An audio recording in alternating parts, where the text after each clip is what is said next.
What is up, saints? I'm back with another Christian Man Reacts video, where if you've been watching, you know the intent of my content is to present good and wholesome entertainment. Whether or not I do, that's up to you. Alright, so we're back at it again. It's been a while. Just been a lot of conflict with my scheduling, trying to work out times where I can do these videos. But if you've watched any previous videos, you know the black hat means we're going to be looking at some evangelism. And I wasn't really familiar with a whole host of public evangelists other than Ray Comfort and the Living Water Ministry. And so I did some research and I found a few others. And we're going to wrap back around to a guy that we watched previously several months ago named Cliff Knechtle. And we watched one of his videos on a college campus. That seems to be where he gears his ministry towards. And I really liked his presentation. I liked his style.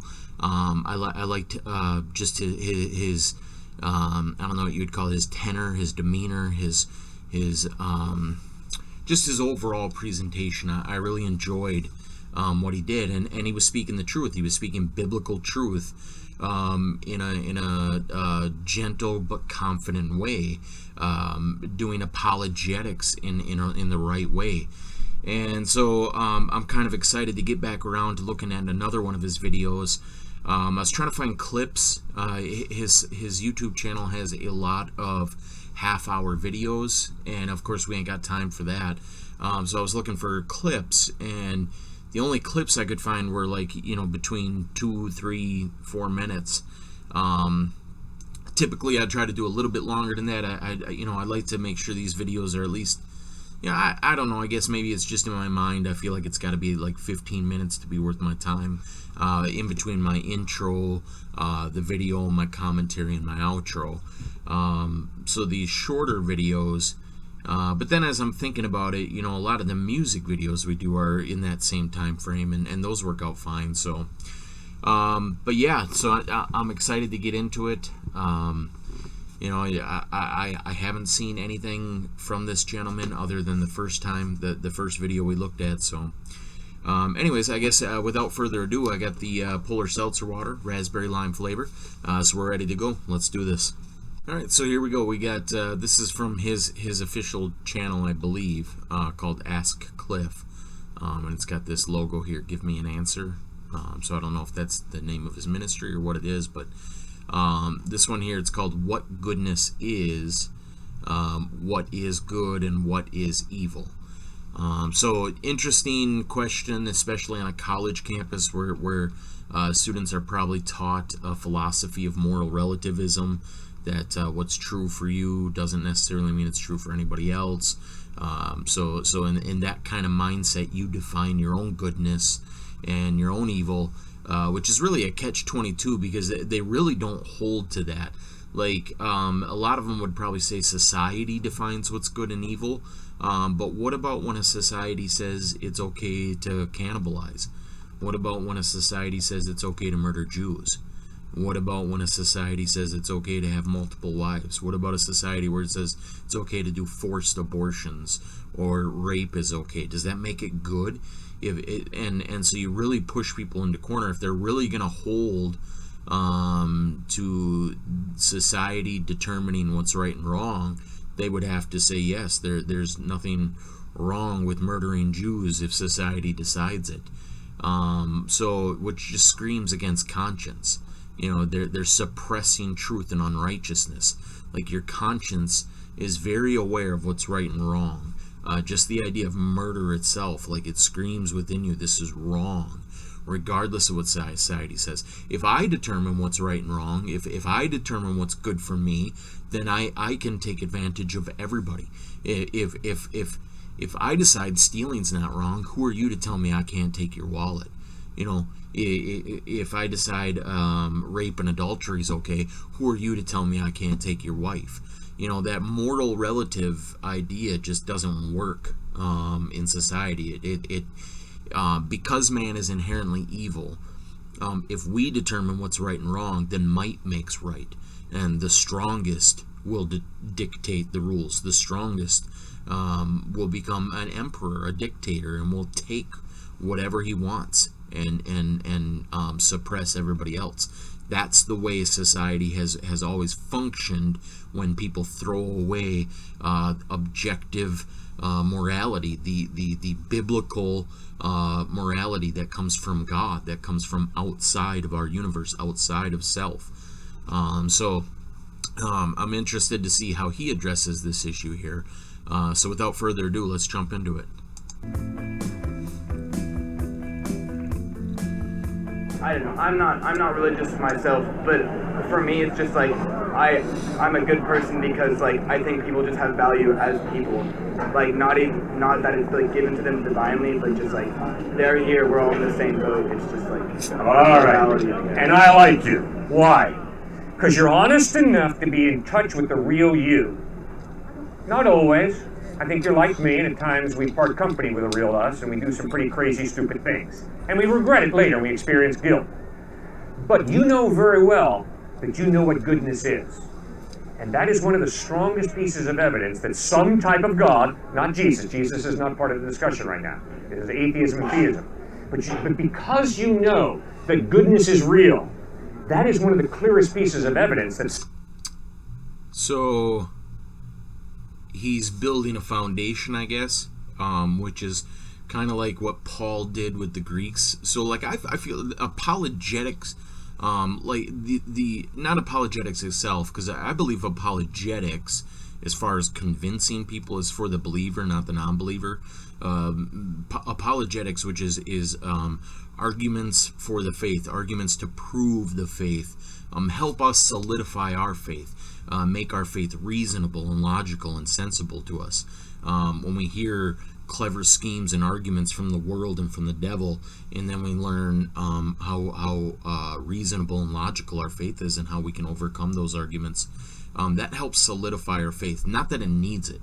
When you encounter Jesus Christ and you're born again, that is experiential knowledge that cannot be overcome. You can't unsee the sun. You can't unknow a person. Once that's settled in you, it's the real deal. But apologetics helps us to not feel ashamed. It helps us to walk more uprightly with confidence in our faith. So I believe apologetics is for us. A skeptic, you're not going to overcome them with apologetics. Somebody who believes in the theory of evolution, if they throw radiometric dating at you and you overcome that, they're just going to have another argument. And if you overcome that, another argument, because they don't want the truth. So apologetics won't work for that. But using apologetical evangelism is wise. That's I believe what Paul did with the Greeks. He didn't come to them saying, hey, listen, this is what the God of the Old Testament says, because they didn't believe in the God of the Old Testament. He came and first he looked at their culture, saw a statue to an unknown God, and said, hey, you guys worship an unknown God. Let me tell you about this unknown God. And he built the creation base, which then could lead to the gospel. So that's kind of what he's doing here when he says, not talking about Jesus, because that's later. He's building a foundation. First, the foundation needs to be laid because he's addressing skeptical atheists for the most part, philosophical moral relativism. So he's got to lay a foundation of theism to prove that, listen, there is a good and evil, and that has to come from an outside source. You know that intuitively. It's on your conscience. So there's a standard of goodness that exists outside of you. So he's arguing for theism. And once you've laid that base, then you can lay the law to humble a person, to show them that they have not kept that moral standard. And then you can present the gospel and the Savior. Once they recognize there's justice due for not keeping that outside standard. So right now he's just laying that foundation of theism. So I like the approach. I like that apologetical, evangelistic approach. It's a conversational approach. Engages people's minds, gets them to think and reason. And when it's done in this gentle, open atmosphere like this, people don't put up walls of defense. They'll sit and think things through. So I really, really like the way he goes about doing evangelism. Some type of God exists. Why? This inanimate matter has no ability to understand goodness versus evil. It takes a mind, doesn't it, to understand good and evil. But if there is no eternal mind, in other words, if there is no mind prior to the human mind, then it's obviously you and me who create good versus evil. But you see, that means that I'm not right and you're not wrong. You're not wrong, I'm not right. It's all relative, which means when I look into the face of a Nazi, I can't say, gassing Jews is absolutely wrong. All I can say is, from my cultural perspective, from my individualistic perspective, gassing Jews is wrong. Yeah, so he's making that same argument I made in the intro, that if all truth is relative, if goodness and evil is relative, then it's a free-for-all. Then might makes right. Then I can enforce my standards of right and wrong on you as long as I'm stronger, got bigger guns, got more power. So it creates a chaotic, it's an evolutionary mindset. It's a wicked philosophy. But I understand you come from a different culture. You've got your own definition. It's all relative. So he's arguing I don't think that you'll there's live your life things that way. that are Because I think you have such a clear understanding of goodness that if someone hurts you, or if someone hurts someone you really love, you're going to look at them and say, you should not have done that. Yeah, and I think that because, my definition of goodness. So his argument there is, if I were to steal your wallet, you're immediately going to feel wronged. But if you really hold to moral relativism, you can't. You can't say, well, I guess you did what was right in your own eyes. From my perspective, it was wrong, but I guess, you just do you. That it doesn't work. It's not a realistic. It's imagination. It's pure speculative philosophy that just wants to ignore the reality of God.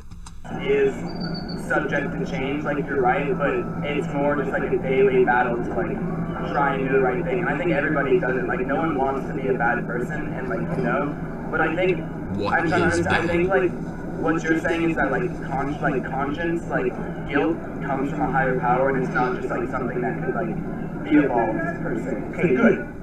You're almost there, I would say. Conscience and guilt informs me what? It informs me that there is an objective value of goodness. Your experience of love, and I bet you've experienced it in some way, I don't know which way, but your experience of love should tell you this thing is real. It's not physical. I can't take an x-ray of this person's heart and locate love. I can't get a blood test from them and locate love. But it's very, very real. It's so real that I'm going to stand out here and say, I want to live a good life. Those values, the only way they can be real is if there is some mind prior to the human mind who creates and defines those values and gives you a conscience, as you pointed out, and with your conscience, you can understand what is good and what is evil. It's interesting that conscience is the word. It means with knowledge, and it's our consciences bear witness against us because we commit acts against righteousness. We commit violations of law with knowledge. We can't plead ignorance. Our conscience has told us this was wrong. It is wrong for me to steal. If I steal, I know it's wrong. And so you're doing it with knowledge. You can't plead ignorance on the day of judgment.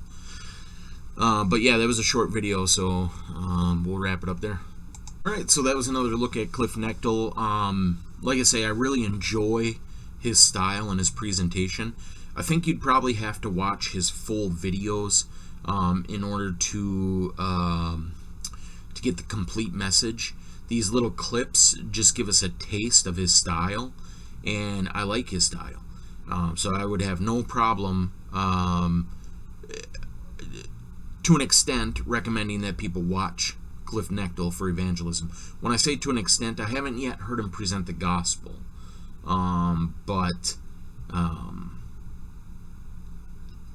I think I can, reasonably say that he's going to have a solid presentation of the gospel. based on the people who recommended him and the other people that they were recommending, based on just spirit bearing witness with spirit, which can't always be reliable, because sometimes it's not just my spirit bearing witness, it's my own thinkings, which can be clouded and wrong. So but without hearing a full presentation of the gospel, I can't fully endorse the guy. But from what I've seen, I can say I really enjoy at least his arguments for the existence of God, his reasonable apologetical presentation. It's enjoyable, it's accurate, it's truthful from what I've heard. So we will definitely come back around to this guy. I'm narrowing it down to a handful of different evangelists that I like watching. He's going to be included in that group. So but yeah, that's what I got for you guys here today. As always, I love you. I appreciate you watching, and Lord willing, we'll talk to you next time.